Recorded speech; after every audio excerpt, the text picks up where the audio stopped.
Hi, my name is Ashish, and in this video we will see how to provision an EC2 instance with AWS Cloudformation.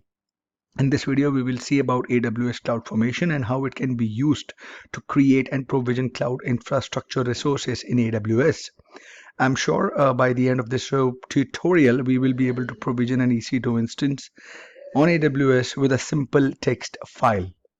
Well, it uses the infrastructure as a code, which is also known as infra as code, and to help the provision and management of the cloud resources. I hope you all have the AWS account. You will have to sign up for Cloudformation, and we'll make some changes in the file, and you'll see the YAML configuration as well. So let me just log on to the portal and take it from there. I'm logged on to the portal. Let me look for my Cloudformation. Here it is. I will go onto the Cloudformation screen. Here it comes.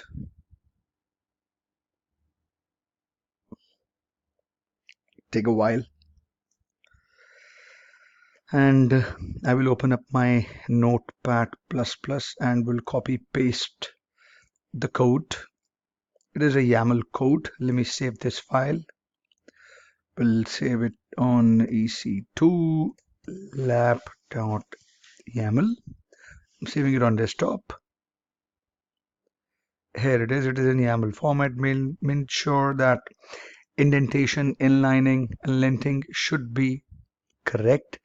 Resource would be EC2 instance, type would be AWS EC2 instance, properties, instance type would be T2 micro, image ID, it is the AMI that is available on the Amazon. I'm using a key value pair for tags, and storage would be picked up by default. Let me see if this is correct, or I'll make the changes. All right. I'm going to click on create stack. Here it is. It's on the prepare template section. Under this section, select template is ready, then choose upload a template file in the specified template section. So under this section, click on upload, choose file. I uploaded my file. It is uploading here, EC2 lab.yaml file, and then click the next button. We will be taken to the next section. Here we specify a stack name for our Cloudformation template. I will name it EC2 lab. Doesn't matter.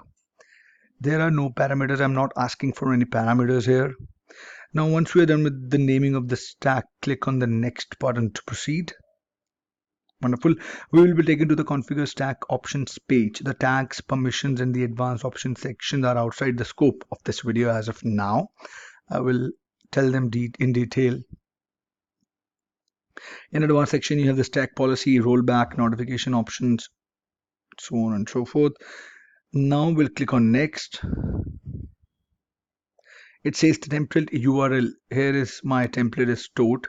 When I uploaded the template, it goes to an S3 region. It's the review page if you want to review anything. Now click on create stack. It will build up a stack from the template file that we have uploaded. Creation in the progress. Now Cloudformation is now doing the creation of the resources defined in the template. Now wait for a few minutes for the process to complete. I'll come back when it is done. We can see that the create in progress is now on create complete. If you will click on that, click on refresh, click on refresh here. Creation of the progress is complete.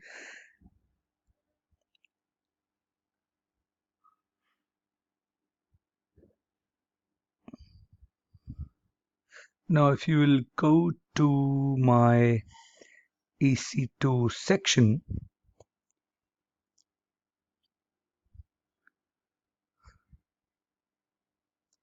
you will see an EC2 instance in the Northern California region based on the properties that we provided in that Cloudformation template while creating it using a stack. It will be up here in a few minutes, seconds. Here it is. EC2 instance, my instance, the name of the template. It's initializing as of now.